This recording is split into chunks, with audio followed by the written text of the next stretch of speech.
There guys, we're going to take up Unit 1, so our Nutritional Sciences unit. So we'll get right into it. So a reminder, your exam is opening May 17th at 5 p.m. and closing at May 19th, 5 p.m. So we'll go start with the definitions and then we'll just follow in order with the practice questions.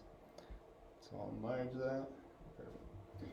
So starting with metabolism. So metabolism is the biochemical process where it includes the breakdown and usage and excretion of all products. So it's not just like digestion where we're concerned with the breakdown component. The metabolism is everything in between there. So again, going next to digestion, just concerned with the physical breakdown of those macronutrients into smaller components, and then the transportation of the micronutrients as well. AMDR, so that is a the acronym is Acceptable Macronutrient Distribution Range. So what that means is how much of your total caloric intake comes from carbs, fats, and protein. You want to break them apart so you're not getting too much of one thing, because as we learn throughout the unit, each of them play a different role in our body. Some of them are more important. So typically with most AMDRs, it's around 50% carbs, 25% fats, and protein. You kind of vary it based on the individual, what their athletic needs are, what their weight goals are as well is pretty crucial in terms of do we want to be burning their body's natural fat, or do we want to just be providing them with energy and protein to build up muscle? So it all depends on the individual.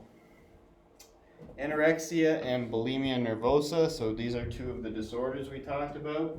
So anorexia nervosa is just when they avoid eating at all costs, and then bulimia is when you eat and then you purge. So you would throw up after, so that your body doesn't absorb and break down the food that you take in. How many calories per 1 gram of each? So proteins and carbs are both 4, and then fats are worth 9. Okay, so 4, 9, 4.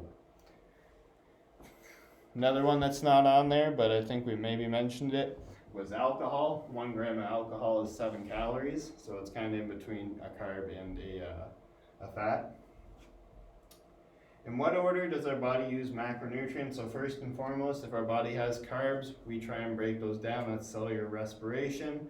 When our body doesn't have carbs, I'll write this one in for you guys.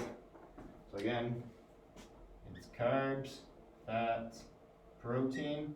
So your body always looks for carbohydrates to break down, preferably, they always convert it to glucose.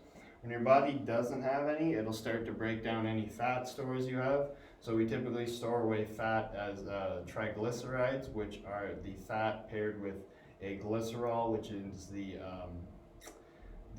carbohydrate component of it, so the sugar component. So typically you have one fatty acid backbone with 3 glycerols coming off of it. And then you lastly, this would be if it's like a dire situation, you don't have any carbs or fats left, then your body might have to break down proteins, so skeletal proteins, into carbohydrates, because the body doesn't actually store excess protein. So if you eat a meal, whatever protein your body doesn't have a use for, it's going to be excreted immediately. So shut that out. Okay, so what are the 3 types of carbohydrates? We'll briefly describe them. So I'll write them in for you. So simple, complex, fiber. So simple carbs are your mono and disaccharides.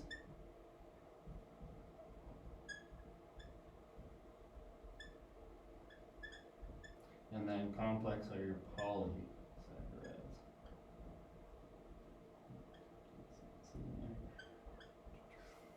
Okay. So again, if you remember, the monosaccharides are glucose, galactose, and fructose. Disaccharides are when you start to pair the monosaccharides in two. So if you think of it, these are just one, these guys are two, just a pair, and then these guys are anything that's longer than. I could use probably a better example is just use G for glucose. Or I'll do a special example there. Just because you think oxygen, right? So put glucose in there. So if we're looking at it, monosaccharide when it's just one glucose. We've seen this disaccharide before in lactose, which is glucose bonded to galactose. If you remember, someone who is lactose intolerant can't separate this bond apart. If they ingested these two things separately where they were individual, they might be able to metabolize it. But because they can't break apart that bond, that's where the intolerance comes. Then anything longer, so like glycogen, which is the long chain of just individual glucoses, is considered a polysaccharide. Now fiber is different because we cannot digest.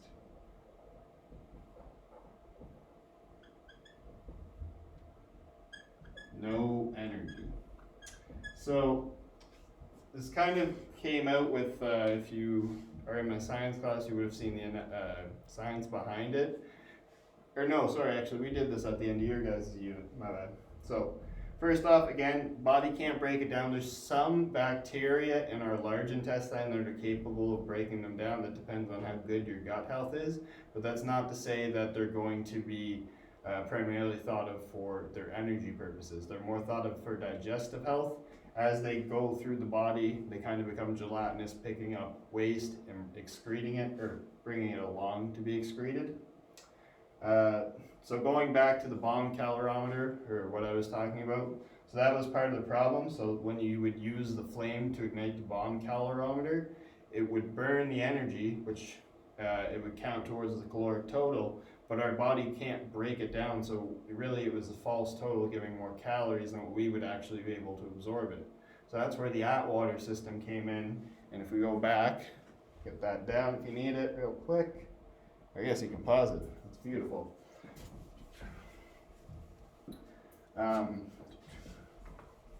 So, if you remember these averages, 4 calories, 9 and 4, that was determined from the Atwater system, where you took the average from what each individual will take away from 1 gram of those.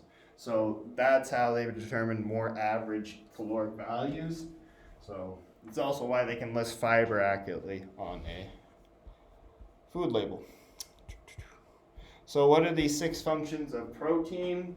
So enzymes are catalysts in the body used to help with various reactions. So what they do is they don't actually become a part of the reaction, but they influence the speed of the reaction. Hormones used to regulate various processes within our body. So again, as hormones are released, it might say the increase or decrease metabolism, something like that, increase or decrease insulin or glucagon. Antibodies, we talked about those in Unit 2. So again, you know the importance of them in fighting off infection. Structure and movement, they kind of go hand in hand because both are skeletal, primarily are skeletal for movement, but our skeletal also does give us structure, just like some of our cardiac, well, your heart doesn't really give you much structure, right? That's more, part of structure, I guess. So when we're thinking structure, we're thinking more you can think both skeletal muscles for those and the smooth muscle. So again, it's kind of the same purpose, so you can think of them similarly. And then blood proteins, so the main one being hemoglobin. Hemoglobin's responsible for carrying oxygen to and from the body.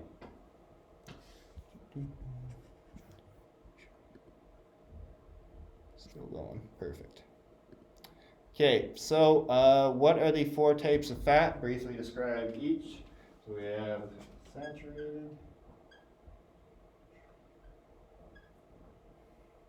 unsaturated,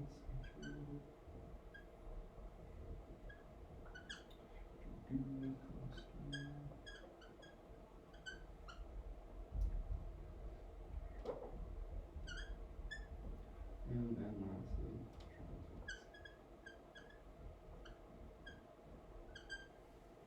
So I'm going to just kind of start off with the odd one at number 3. I kind of wrote them as they came to my head.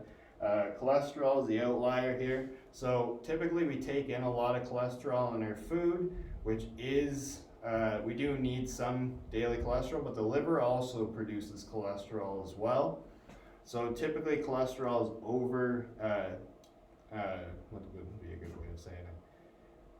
Overtook in most diets. Most people have too much of it in it.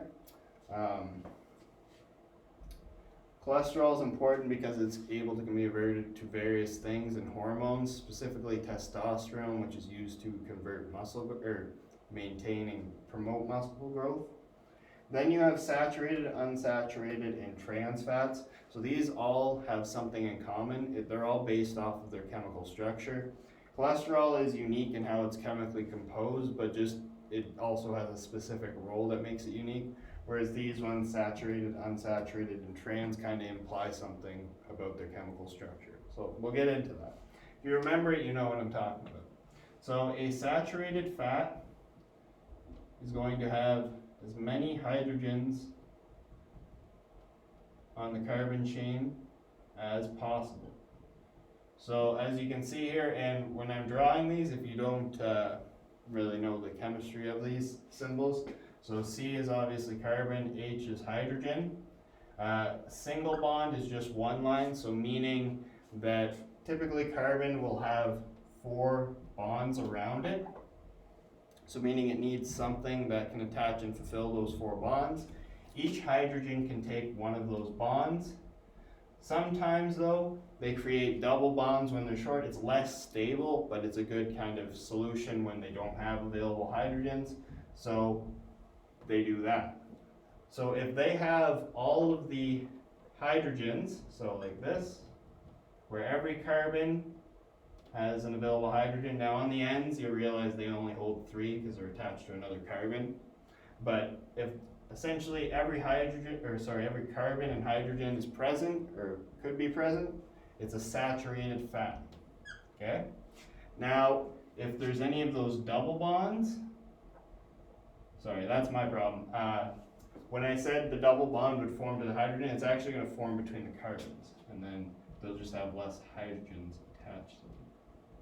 So if it was something like that, where you even see just one double bond, that is considered monounsaturated. And then if there was 2 double bonds, so we got rid of this hydrogen, gave another double bond there. No, that guy has too many. That wouldn't work. This guy actually already has too many. No, yeah, sorry. Trust my gut. You're right, the hydrogen goes with it. So, so if you see any double bonds, that means it's unsaturated. Then trans fats, so the key difference between these guys and these are solid at room temperature. If you could think of it like holding something up, if there was something on top of this structure, just because it's so nice and spread out, it'd be a little more firm and rigid. Whereas underneath, if there was something sitting on top of this structure, typically when there's more double bonds and there's less carbons and hydrogens, it's less solid, so they are actually liquids at room temperature. So for the purpose of baking, sometimes it's better to have a solid, so that's where the process of hydrogenation comes in. So that's where you would add in potential hydrogens and remove the bonds to convert that to that, which is what a trans fat is. So something that has gone through hydrogenation. So meaning it had double bonds, there was missing hydrogens, then hydrogenation occurs, you add those missing hydrogens in.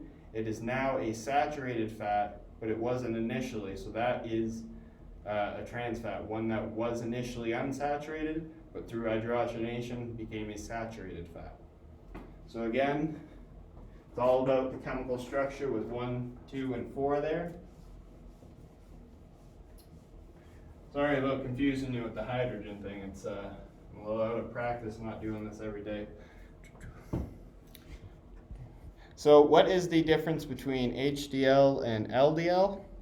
Oh, sorry, I just got to check that they're still going sometimes. So HDL would be high density lipoproteins and LDL would be low density lipoproteins.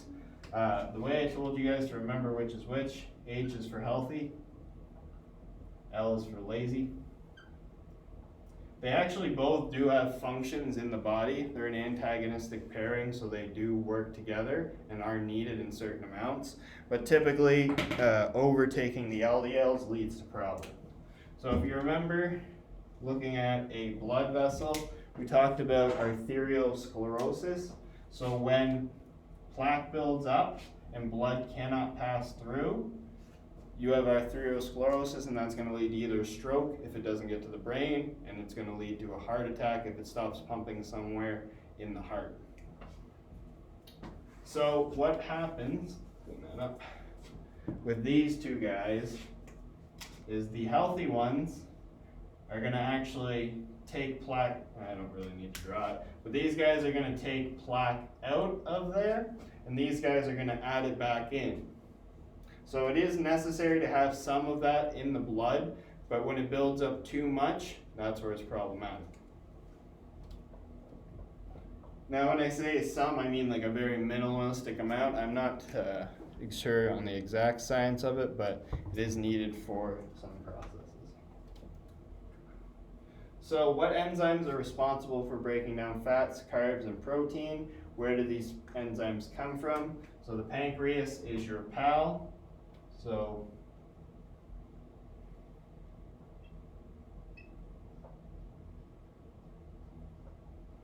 and if you remember, TAL stands for protease,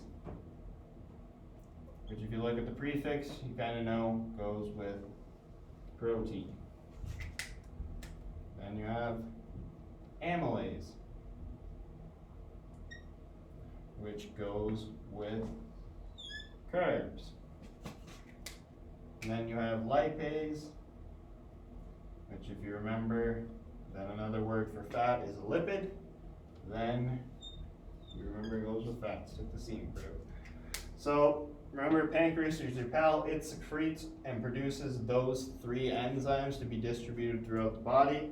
We do find some amylase in the mouth, so sugars start to get broken down early. But for the most part, these guys start to work a bit in the stomach and in the small intestine. You don't need to say where they start to working. I just want you to know which breaks down which, and that the pancreas is responsible for producing them. So, what role does your gallbladder perform in the body, and what should you limit if your gallbladder is removed? So your gallbladder stores the bile produced by your liver. So if you had, and bile helps emulsify fats, so meaning it doesn't completely break it down. Best analogy again is think of a greasy dish pan and you throw some dish soap on it. Technically all the stuff isn't broken down, but it's a little bit solid, more easy to break down. That's kind of what the bile does to fats. It makes it easier to break down for the body. For those enzymes that we talked about. So if you get it removed, that means you have to limit the amount of fats you take in, but that's not to say you can't have any fat at all, because your body's still going to have some being produced by the liver. It's just that you don't have a storage of it. So obviously if you took in a very large amount, your kind of emergency response there in the gallbladder wouldn't be there. What is CBD? Discuss the three types we've talked about in class. How does this relate to a poor diet? So I kind of just touched on it. Sorry, keep filming. Arteriosclerosis. So we talked about that one being the narrowing of the artery so that blood doesn't pass through it. So if that happens and blood doesn't get to the brain, that's a stroke. And if it doesn't get, or a blockage occurs in the heart and the heart can't pump, that is a heart attack. So how does this relate to a poor diet? A diet too high in fats and some carbohydrates and proteins. It's predominantly fats, but again, you can have bad types of carbs and bad types of protein that are more likely to stick around.